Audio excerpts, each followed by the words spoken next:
Я не знаю, я даже не помню. Где это ты запоминаешь?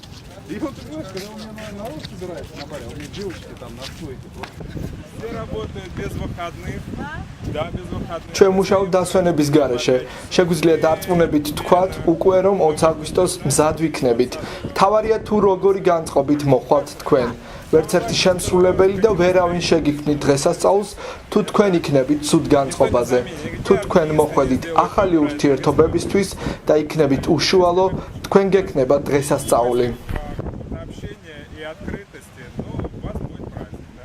ეს არის მარტო მუსიკა, ეს იქნება სპორტული ღონისძიებები, მოკლემეტრაჟიანი ფილმების ჩვენება და უამრავი გართობა იმ ადამიანებისთვის, ვინც ჩამოვა ანაკლიაში 20-დან 30 აგვისტომდე.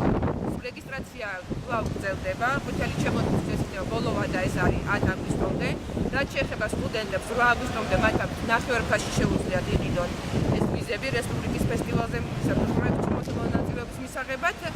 ადგილზე უკვე იქნება სხვა ფასი ვიზების შესაძენად და რაც შეეხება ტრანსპორტს და მათ განლაგებას, მინდა გაცნობოთ, რომ საერთოდ პროექტის მიმდინარეობის პროცესში 20-დან 30 აგვისტომდე აბსოლუტურად უზრუნველყოფილი იქნება. უსაფრთხოება ჩამოდის 1000-მდე პოლიციელი, როგორც ჩვენთვის არის ცნობილი და შესაბამისად უზრუნველყოფილი იქნება ტრანსპორტის გადაადგილებაც, იქ გააკეთდება სპეციალური მანქანებისთვის სადგომი, რომლის იქითაც უკვე აღარ შეიძლება მათი გადაადგილება და მოსახლეობა, რომლებიც დაესწრებიან ამ პროექტს და რომლებიც მიიღებენ მონაწილეობას, ისინი თავისუფლად გადაადგილდებოდნენ და არ შეეშალოთ ხელი ღონისძიებაში.